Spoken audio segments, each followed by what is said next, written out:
Fala investidor, fala investidora, como é que vocês estão? Espero que estejam todos muito bem. Primeiramente, desculpa pelo meu olho, tá um pouquinho vermelho, eu tô com um pouco de alergia, mas eu quero trazer um conteúdo que eu acho que é muito interessante para vocês, que é sobre o Banco BMG.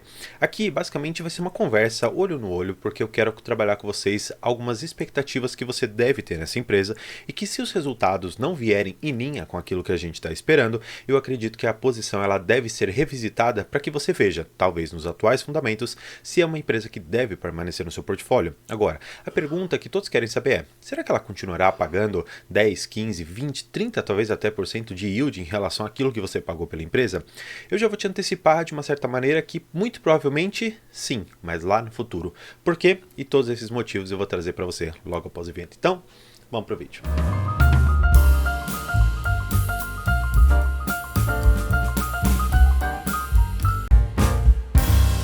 Eu havia comentado com vocês, a BMG ou o Banco BMG tem uma possibilidade muito grande de pagar bons dividendos, só que não agora. E eu explico o porquê de uma forma extremamente clara para você. Hoje, ela está fazendo alguns tantos investimentos. Ela está comprando uma participação na Granito, ela está comprando participações e aumentando e talvez até mesmo conseguindo controle integral de alguns outros braços que tinha dentro do BMG, como BMG Seguros, BMG Seguridade. Se você não se recorda, lá atrás, a Wiz, que é também uma empresa listada em bolsa, ela tinha uma fatia da parte do BMG Seguro e Seguridade. E o que ela fazia? A Wiz, ela é uma intermediadora. Então, basicamente, ela faz a ponte entre o banco BMG e o seu braço de seguros e o cliente. E aqui nesse meio, ela fica com uma porcentagem, uma corretagem em função desse serviço. O que acontece? Um pouco desse serviço, ele não era diretamente pago pelo próprio consumidor. Ele era muito mais arcado por conta do próprio banco BMG. Então, por mais que a prospecção do cliente seja alguma coisa difícil de fazer e a Wiz ela merecesse mesmo receber aquele dinheiro, o BMG ele conseguiu perceber que dentro dos serviços que ele está prestando, ele conseguia, assim como outros tantos bancos fazem, entregar o próprio serviço de seguro e seguridade nos seus atendimentos, nos seus cartões e tudo mais. Então, por exemplo, o seguro prestamista, ou seja, um seguro contra vamos dizer assim, um calote que o consumidor possa dar no banco em função de não pagar o crédito que ele pegou, o empréstimo que ele conseguiu pegar. Agora, o que você precisa também enxergar em relação a outras questões fundamentalistas do banco? O crédito consignado. O crédito consignado hoje, em relação ao empréstimo e ao próprio cartão consignado, representam ainda assim, pelo menos na carteira de crédito do primeiro trimestre de 2023, representava ainda mais de 50% do total. Hoje, mais ou menos com uma carteira girando na casa dos seus 24 bilhões, imaginar que pelo menos uns 13, 14 bilhões ainda estão relacionados ao crédito consignado, é muita coisa. No entanto, se você pegar a empresa como um histórico, como um filme, que é o que eu gosto de sempre analisar aqui no canal, ela está se desvencilhando aos poucos desse valor que ela tem em relação ao crédito consignado. Não que ela esteja deixando de operar, mas ela está abrindo os braços ali para outros segmentos que são muito importantes, como a própria questão da PJ, das pessoas jurídicas.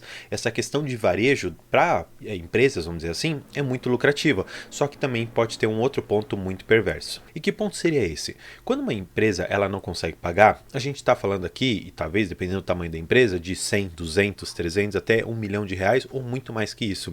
Quando uma pessoa física não paga, ela não paga o valor talvez de um carro, ela não paga talvez uma prestação, uma parte da prestação de um imóvel, só que esse imóvel no final das contas ele está até normalmente vinculado como garantia, então normalmente a pessoa física, quando ela dá calote, é um valor muito menor. Para a pessoa jurídica, isso é um pouco maior e é necessário que o banco ele seja muito criterioso no momento de dar crédito.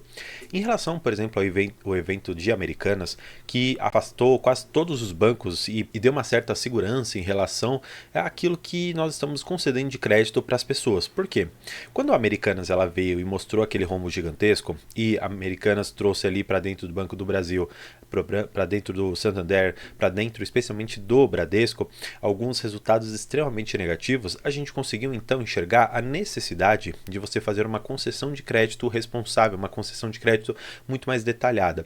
E exatamente eu espero que essa seja a lição que o BMG ele tem aprendido, por mais que ele não tenha sido afetado. Então, não dá. Por mais que eu sei que a Americanas era uma big empresa e ao passo que as PJs que tem lá dentro do banco do BMG, das carteiras de crédito dele, são bem menores, mas ainda assim é necessário fazer uma concessão de crédito muito responsável, porque se uma delas ou várias delas começarem a dar um calote, imagina quão prejudicial pode ser para a carteira, especialmente para a parte de inadimplemento. Agora, por fim, e ainda falando um pouco sobre a questão do consignado, existe aqui uma janela de oportunidade que eu acredito que ela vai começar a representar um lucro muito expressivo no banco. Como eu comentei, o Banco BMG ele é extremamente forte no consignado. Sendo forte nesse ponto, você precisa entender como que funciona esse produto. Basicamente, o crédito consignado ele é muito mais voltado para aposentados, pensionistas e servidores públicos. Por quê? Quando você tem um pagador da Previdência ou do próprio salário do servidor público, que é o Estado, o município ou até mesmo a União, você consegue, através do consignado, retirar diretamente da fonte aquele valor que é direcionado para o empréstimo. Então, vamos imaginar que eu sou um servidor público. Eu ganho meus R$ 4.000 por mês. Eu fiz um empréstimo de R$ 700. Antes daqueles R$ 4.000 chegarem na minha mão, o próprio banco, através ali de contato direto com a minha empregadora, com a minha fonte pagadora, ela já retira aquele valor e na minha conta só chegam aqueles R$ 3.300, já claro, descontados ali os empréstimos que eu fiz. Olhando desta maneira, você consegue perceber, portanto, que aqui nós temos um índice de inadimplemento muito mais baixo. Porque quando você tem o próprio desconto na fonte, a pessoa que vai estar te pagando, ela não vai te dar o calote. Então, o Estado não vai deixar de fazer o repasse, normalmente também, né? O município não deixa, a União muito menos.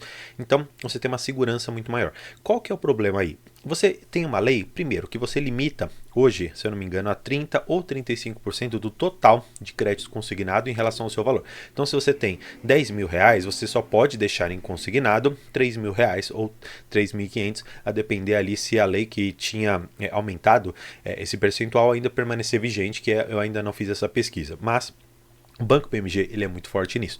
No entanto, você tem essa limitação não só de quanto você pode gerar em consignado em relação ao seu salário, mas você também tem limitações de juros. Então, um banco, por exemplo, quando ele vai te emprestar dinheiro, ele faz esse empréstimo na casa ali dos 2, 3, até 4% ao mês em juros que você teria que pagar em relação àquele empréstimo, em relação àquele consignado. Agora, o Banco BMG, por outro lado, em função da lei que tem essa limitação, ela não pode jogar os juros muito para o alto. Então, ela tem uma captação muito apertada, porque ela tem que ir ao mercado pegar o dinheiro para depois emprestar para os correntistas. Emprestando numa taxa de juros muito apertada, você acaba comprimindo demais as margens. Se você não entendeu, eu vou te explicar um pouquinho melhor como que funciona todo esse setor, porque eu acho que é muito importante para que você que investe em Banco BMG saber com clareza como que essa operação ela funciona. Então, sabe o CDB? Que é aquele valor que você coloca ali numa conta de um banco e ele fica te remunerando? Então, os bancos eles conseguem captar dinheiro desta maneira. Você coloca lá um dinheiro, o banco ele vai trabalhar o seu dinheiro e ele vai te remunerar muito próximo ao que hoje é a taxa Selic e com esse dinheiro ele vai conseguir operar e melhorar a sua carteira. Enxergando isso, você sabendo que hoje nós temos uma Selic que caiu 0,5%, que está hoje em 13,25%, você precisa, no mínimo, remunerar aquele valor de CDB em 13,25%. Só que acontece, o BMG, assim como bancos menores, eles têm que mostrar um pouco mais de atratividade para os seus títulos, porque senão valeria muito mais a pena eu colocar no Bradesco, no Itaú, que são mais seguros. Então, normalmente eles pagam 110%, 105%, 120% do CDI para que gere uma certa atratividade. Isso, consequentemente, faz com que a carteira do próprio banco tenha que operar muito melhor, porque ele teve que captar dinheiro no mercado muito mais caro do que os bancões. E aí você imagina, se você tem uma taxa de 13,25 e você tem que colocar mais 20% em cima disso, imagina como é complicado, imagina como fica difícil para você operar. E aí quando você vai emprestar aquele dinheiro, você tem uma limitação de juros que você pode colocar por mês, imagina só como isso ainda piora a situação. Mas vamos fazer a situação inversa. Vamos imaginar que você começa a ter uma taxa Selic caindo e você consegue captar dinheiro no mercado muito mais fácil e você mantém a taxa de juros que você tinha contratado porque ela já é baixa em função da lei e da própria natureza do negócio. Quando você consegue captar dinheiro mais barato, a sua margem de lucro ela começa a se distanciar daquele valorzinho que você tinha. Então, se você for pegar, por exemplo, o BMG, quando nós tínhamos uma taxa de juros muito mais baixa, na casa ali dos seus 2%, e que conforme foi subindo, você foi percebendo um decréscimo na margem da empresa. Por quê?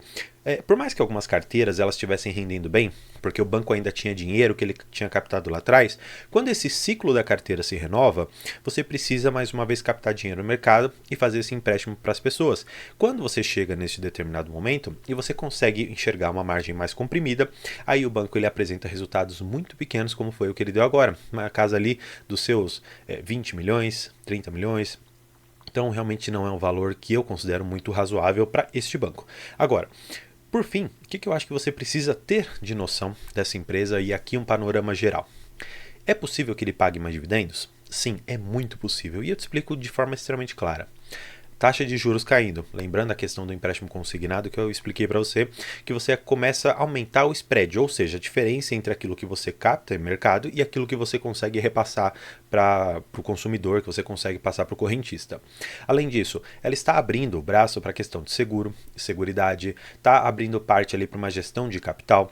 Então, tudo isso, no final das contas, vai se tornar resultado para o banco. E se tornando resultado para um banco que, majoritariamente, tem a vocação de pagar bons dividendos, porque ela normalmente repassa boa parte daquilo que ela tem como lucro, eu acho que isso pode reverter em algo muito grande, mas claro, desde que você permaneça no banco para o futuro. Por fim, olhando mais uma vez para os balanços de 2023, especialmente aquele que vai sair no segundo trimestre, eu acho que você deve olhar para uma questão muito específica.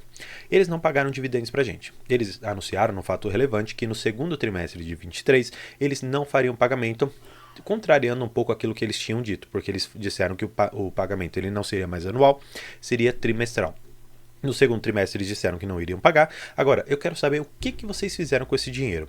Se vocês me mostrarem nos balanços que esse dinheiro ele foi direcionado para 1. Aumento de carteira de crédito, ou 2. Para aumento em participação em alguma sociedade, em alguma empresa muito boa, ou que você tenha feito aquisição de alguma empresa, ou talvez a junção de alguma outra empresa nesse meio tempo, a ponto de fazer com que os seus resultados no futuro venham muito melhores, aí para mim tudo bem. Do contrário, se você me mostrar que esse dinheiro ele ficou retido lá dentro para pagamento de folha de pessoal ou mesmo para pagamento de diretoria, que para mim isso seria péssimo, aí eu particularmente reverei minha posição em Banco BMG, porque não existe nada que justifique você retirar dinheiro dos seus acionistas, que foram aqueles que permitiram que a empresa ela entrasse na bolsa de valores, dando ali a confiança de que ela faria uma boa gestão, e ela preferir pagar a sua diretoria ao invés dos seus acionistas. Claro, eu sei que os diretores eles têm que ser bem remunerados, mas a gente não pode privilegiar apenas uma única pessoa, uma classe de pessoas da empresa. Nós devemos olhar não só